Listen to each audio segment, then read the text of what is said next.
حضرت مولا علی شیر خدا کرم اللہ تعالی وجہ الکریم فرماتے ہیں نبی پاک ایک سفر پہ گئے تو مجھے اپنا نائب بنا کے مدینے میں چھوڑ گئے حفاظت کے لیے. میری باتوں کی سمجھ تو آ رہی ہے نا آپ حضرات کو؟ حضور مجھے چھوڑ گئے، کہتے ہیں میرے پاس مال غنیمت کے تھوڑے سے پیسے تھے، میں سونے کا ایک ہار لایا، ایک لاکٹ لایا اور سیدہ فاطمہ کو تحفہ دیا، پہلی دفعہ سونے کا ہار انہوں نے پہن لیا. نبی پاک علیہ السلام کا طریقہ مبارکہ یہ تھا کہ حضور جب سفر پہ جاتے تھے تو سب سے آخر میں سیدہ فاطمہ کے گھر جاتے اور جب واپس آتے تو سب سے پہلے آتے، سب سے پہلے. حضرت علی کہتے ہیں ایک قاصد آیا، اس نے آ کے بتایا کہ کل نبی پاک واپس آ جائیں گے. سیدہ فاطمہ بڑے دنوں سے انتظار کر رہی تھی کہ حضور آئے نہیں، اتنے دن ہو گئے. جب جا کے بتایا نا کہ کل حضور آئیں گے تو کہتے سیدہ نے صبح سے صفائیاں شروع کر دی، کھانا پکایا اپنے محبوب کے لیے، حضور کے لیے بہترین کھانا بنایا اور بہت ساری تیاری کی. کہتے ہیں حضور آئے، حسب روایت حسب عادت، وہی مبارک عادت جو محبوب کی ہمیشہ سے تھی. نبی پاک آئے، پہلا قدم سیدہ فاطمہ کے گھر میں رکھا، السلام علیکم کہا اور سیدہ نے وعلیکم کہا تو حضور نے ان کا چہرہ دیکھا تو واپس چلے گئے. حضرت فاطمہ رونے لگ گئی. مولا علی شیر خدا کہتے ہیں میں گھر آیا تو بی بی صاحبہ زاروں قطار رو رہی. فاطمہ کیا ہوا؟ کالی پتہ نہیں، حضور سلام لیا واپس چلے گئے، ایسا کبھی ہوا ہی نہیں، پتہ تو کریں. شیر خدا کہتے ہیں میں مسجد میں گیا تو نبی پاک بھی ایک کونے میں بیٹھ کے رو رہے تھے. میں نے کہا یا رسول اللہ آپ یہاں رو رہے ہیں، فاطمہ وہاں رو رہی ہے، بات کیا ہے؟ تو نبی کریم علیہ السلام نے فرمایا وہ میری بیٹی ہو کے سونا پہنتی ہے، اگر فاطمہ بھی سونے سے پیار کرے گی تو امت کی غریب بیٹیاں کدھر جائیں گی؟ وہ بھی سونا پہننے لگ گئی ہے، وہ بھی اگر یہ کام کرے گی تو غریبوں کی بچیاں کس کے طریقے پہ چلیں گی؟ وہ بھی سونا پہنتی ہے. حضرت علی کہتے ہیں میں نے کہا یا رسول اللہ انہوں نے نہیں پہنا، وہ تو میں نے لا کے دیا ہے، انہوں نے خواہش نہیں کی. تو محبوب نے فرمایا اسے جا کے بتاؤ. حضرت فاطمہ الزہرا رضی اللہ تعالی عنہا کو جا کر کے بتایا گیا کہ محبوب پاک تو اس بات سے آپ سے ناراض ہیں. حضرت فاطمہ نے اسی وقت سونا اتارا، کہا علی جو مدینے میں سب سے غریب گھر ہے اسے دے آ جا کے. بھائی نبی پاک نے انہیں سادگی میں رہنا، پاکیزگی میں رہنا سکھایا، انہیں حسن سکھایا، انہیں عبادت سکھائی.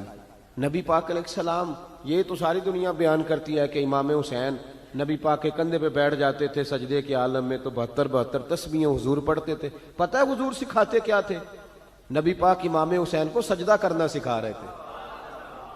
حضور سجدہ کرنا سکھا رہے تھے، سجدہ کرنا. پورے کربلا کے واقعے میں کسی جگہ بھی امام حسن اور امام حسین نے کسی ایک مقام پہ بھی یزیدیوں سے کوئی مطالبہ نہیں کیا، کوئی بات نہیں منوائی، کہا جو تمہاری مرضی. ایک بات صرف کی، ایک گزارش، توجہ ہے میری بات پر، ایک بات صرف کی، ایک مطالبہ رکھا. جب 9 محرم کو عمر بن سعد نے، شمر نے، ان سب نے کہا نا کہ حسین یا اب بات ختم ہو گئی، یا بیعت کرو یا جنگ کرو، تو امام حسین نے فرمایا مجھے ایک رات کی مہلت دو. علی کے بیٹے مہلت مانگ سکتے ہیں؟ بولے نا یار، مہلت مانگتے تھے وہ، کیا ضرورت تھی؟ امام حسین نے فرمایا مجھے مہلت دے، ایک رات رہ گئی ہے، میں راج کے سجدے کرنا چاہتا ہوں. سجدوں کے لیے مہلت مانگی، سجدوں کے لیے. توجہ ہے میری بات پر؟ محفلیں لمبی، نمازیں چھوٹی. 24 گھنٹے آپ کسی کو بٹھا لیں باہر، وہ بیٹھا رہے گا، گپے لگائیں. نماز کا ٹائم ہوگا تو پتہ نہیں کیا ہو جاتا ہے، لوگوں دوڑ گئے، او ہو نماز پڑھنی پڑ جائے گی. ایسے لگتا ہے جیسے کوئی بہت مشکل مرحلہ آن پڑا. بھائی کربلا والوں کا تو پیغام ہی نماز ہے، ان کا تو طریقہ ہی نماز ہے. امام حسین نے کہا ایک رات کی مہلت، فقط اس لیے کہ میں کھل کے نمازیں پڑھ لوں. ساری رات بڑی باتیں تھی نا، بڑی باتیں. سیدہ زینب سے دکھ سکھ کر سکتے تھے ساری رات، امام زین العابدین کو بڑی باتیں بتا سکتے تھے، بڑا کچھ ہو سکتا تھا. لیکن امام زین العابدین کہتے ہیں ساری رات حسین ابن علی نے سر سجدے سے نہیں اٹھایا. چل تو اس طرح کر، امام حسین تو ساری زندگی ساری رات پڑھتے رہے نا، تو چل ایک رات کی عبادت کر ان کے نام پر، ایک رات ساری جاگ. نہیں نا تسی ہاں کی تھی، ایک رات کہی ہے میں نے، بڑا مشکل ہے ہمارے لیے. آپ یقین کریں مسلح، اور پھر کسی نے ہمیں کان میں بتا دیا کہ تسی نسبت آلے ہو، تسی بخشے ہو. اے کوئی پکی گل دس گیا ساری، اس میں کوئی شک نہیں کہ نسبت سے بخشے جائیں گے. لیکن امام حسین ڈائریکٹ نواسے ہیں نبی پاک کے. اگر وہ نسبت کے باوجود بھی ساری ساری رات نماز پڑھتے ہیں، تو کس قسم کا نسبت والا ہے کہ 10 محرم کو بھی تیری ساری قضا ہو جاتی ہے، ساری قضا چھٹی. ہم نسبت والے ہیں. بس نسبت کا یہ معیار ہوتا ہے.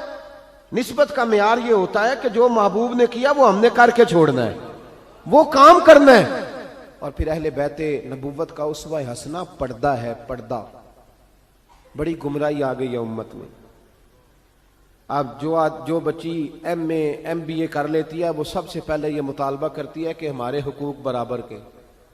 اسلام نے عورت کو برابر کے حقوق نہیں دیے، عزت والے حقوق دیے.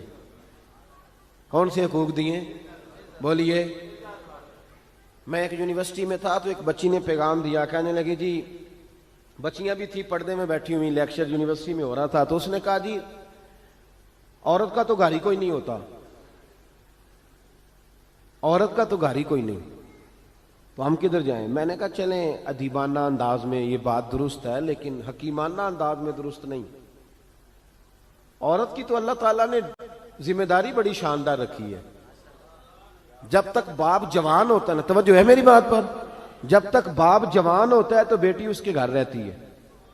اور جب بچی جوان ہوتی ہے، ابا تھوڑا بوڑھے ہونے لگتا ہے نا، تو اللہ تعالیٰ خامند کی ڈیوٹی لگا دیتا ہے عورت پر. اور جب خامند تھوڑا بوڑھا ہونے لگ جاتا ہے تو بچے جوان ہو جاتے ہیں. تو میں نے کہا بی بی تو سمجھی نہیں، تو کہتی ہے میرا گھر کوئی نہیں. رب کریم نے تو تیرا محافظ ہمیشہ جوان آدمی کو رکھا ہے. جوان کو، کبھی باپ کو، کبھی بھائی کو، کبھی بیٹے کو، کبھی شوہر کو. تو یہ کیسے؟ اسلام نے تو تیرے لیے جوان خون تیرا محافظ رکھا اگر تو سمجھے. حضرت فاطمہ نے ساری زندگی پردے میں گزاری. ان کا ننگا سر کبھی سورج نے بھی نہیں دیکھا. یہاں اللہ خیر کرے دینداروں کی بچیاں پردہ نہیں کرتی، حاجیوں نمازیوں کی بچیاں پردہ نہیں کرتی. کپڑے استری نہ ہو تو گھر میں جھگڑا شروع ہوتا ہے، اور بی بی پردہ نہ کرے تو پرواہ کوئی نہیں. حضرت عبداللہ بن سہل ایک تابعی بزرگ ہے، نام یاد رکھنا. عبداللہ بن سہل کہتے ہیں سیدہ زینب جب کربلا سے واپس آئیں تو وہ میری پڑوسن تھیں. 15 سال کہتے ہیں میں ان کا پڑوسی رہا ہوں. 15 سال، 15، امام شورانی نے اس کو لکھا ہے، 15 سال میں حضرت زینب کا پڑوسی رہا. کبھی ہوتا ہے نا کہ بی بی برقع پہن کے باہر نکل آتی ہے، بازار جانا ہے، دوائی لینی ہے، کوئی کام ہے. کہتے ہیں 15 سال میں پڑوسی رہا، پر میں نے پردوں میں چھپی ہوئی زینب بھی کبھی نہیں دیکھی. ہوتا ہے نا برقعے میں بندہ بی بی دیکھ لیتا، میں نے پردے میں چھپی ہوئی بھی بی بی کبھی نہیں دیکھی. تو کربلا والوں کا تو طریقہ پردہ ہے، ان کا طریقہ. اب آخری بات سنیں، کربلا والوں کا طریقہ حوصلہ ہے، ہمت ہے. ہمارے ہاں نا خودکشیاں عام، جھگڑا عام، لڑائی عام. اس کی وجہ یہ کہ حوصلہ کوئی نہیں. ذرا سی بات کوئی بندہ برداشت کرنے کو تیار. اہل بیت کا جو طریقہ ہے نا وہ حوصلہ ہے، وہ صبر ہے. وہ چلے محبت کی بات ہے کر دیتا ہوں. ایک بابا جی سے میں نے پوچھا، میں نے کہا جناب صحت کیسی ہے؟ کہ دکھا نہیں وڈیریاں کر چھڑیا. میں کہا کنی عمر تہاڈی؟ کہندا میں عمر تے ایویں 76 کو سال ہے. تے میں کہا دکھاں تو بغیر بھی ہن تساں وڈیریا ہی ہونا سی. بس کر دے، دکھوں کو بدنام کیا ہوا بلا وجہ. اب بس کریں، وڈیرے ہونا تھا کہ نہیں ہونا تھا؟ تے نہ دکھاں دا لا دیتا ہے. ہجوم غم میں بھی توہین نے ضبط غم نہ ہوئی، ہم تو اس احتیاط سے روئے کہ آنکھ نم نہ ہوئی. اللہ والے تو مطلب شکوہ کرنا ہر وقت شکوہ، حوصلہ ہی کوئی نہیں، سکون ہی کوئی نہیں، پریشانی بڑی ہے جی، آزمائش بڑی ہے. کبھی آپ نے کہیں سنا ہے کہ واقعہ کربلا کے بعد حضرت زینب معاذ اللہ نفسیاتی مریض ہو گئی تھی؟ امام زین العابدین، سیدہ سکینہ، حضرت صغرا وہ حوصلے میں رہے، متوانا رہے.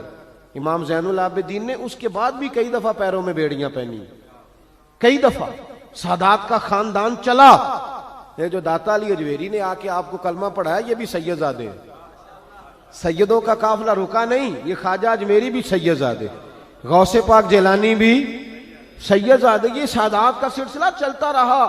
بار بار آ کے امت کی قیادت کی ان لوگوں نے. جب دیکھیں نا یہاں کسی بندے کا کٹا ہوا ہاتھ پھینکا جائے نا، بلکہ انگلی پھینک دی جائے تو لوگ ڈر کے بھاگ جائیں گے، کسی کا، اپنے کسی کا نہیں، کسی کا، کیونکہ انسان کا وجود کٹ جائے تو دہشت پیدا ہوتی، آپ ڈر کے بھاگ جائیں گے۔ امام حسین کا کٹا ہوا سر، توجہ ہے میری بات پر؟ ذرا غور کرنا، بندے کا سر کٹ جائے، ہم سنتے ہیں بات پر غور نہیں کرتے۔ دھاڑ ان کا پڑا تھا کربلا میں، کٹا ہوا سر، زلفیں، پگڑی، کٹا ہوا سر نیزے پہ، آگے آگے سر جا رہا ہے، پیچھے سیدہ زینب جا رہی، با پردہ یزید کے دربار میں پہنچی، بی بی صاحبہ پردے میں بیٹھ گئی۔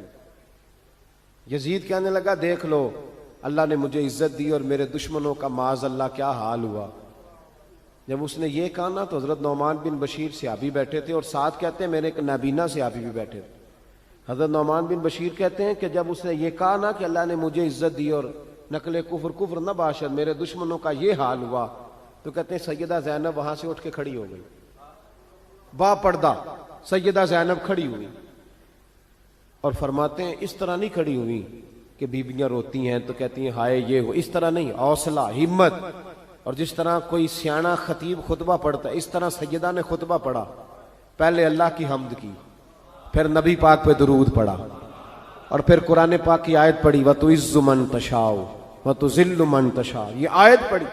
کہتے سیدہ کی آواز میں وہ روب تھا، وہ گرج تھی، وہ وقار تھا، وہ اطمینان تھا کہ وہ نابینا صحابی میرا گھٹنا ہلا کے کہنے لگے نعمان علی آ گئے ہیں دربار میں، علی آ گئے ہیں، جبریل امی بول رہے ہوں جیسے، حکمت کے گوہر رول رہے ہوں جیسے، دربار دمشق میں بی بی زینب کا خطاب منبر پہ علی بول رہے ہوں جیسے۔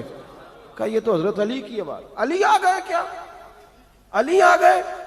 سیدہ زینب فرمانے لگی یزید تیری حکومت ہے تو کہتا ہے کہ اللہ نے تجھے عزت دی، ذرا وقت بدلنے دے، ذکر تیرا بھی ہوگا پر تجھ پر لوگ لعنت برسائیں گے، اور جب میرے حسین کا ذکر ہوگا تو خطیب جمعے کے خطبے میں ذکر کیا کریں گے، خطبوں میں میرے نام۔ بھائی حوصلہ پیدا کرے زندگی میں، ہمارے اندر حوصلہ نہیں رہا، حوصلہ نہیں، توانائی نہیں، ذرا ذرا سی بات پہ ہم بگڑتے ہیں، ناراض ہوتے ہیں، اپنی طبیعتوں کو اکٹھا کریں۔ پہلا سبق یہ عرض کیا ہے کہ اہل بیت سے پیار کریں، بحث چھوڑ دیں، صحابہ سے پیار کریں اور بحث، نبی پاک کا میلاد منائیں اور بحث کرنی چھوڑ دیں۔ اور دوسری بات یہ کہ اہل بیت کا طریقہ فقر و فاقہ ہے، ان کا طریقہ سخاوت ہے، ان کا طریقہ پردہ ہے، ان کا طریقہ عبادت ہے، ان کا طریقہ حوصلہ ہے۔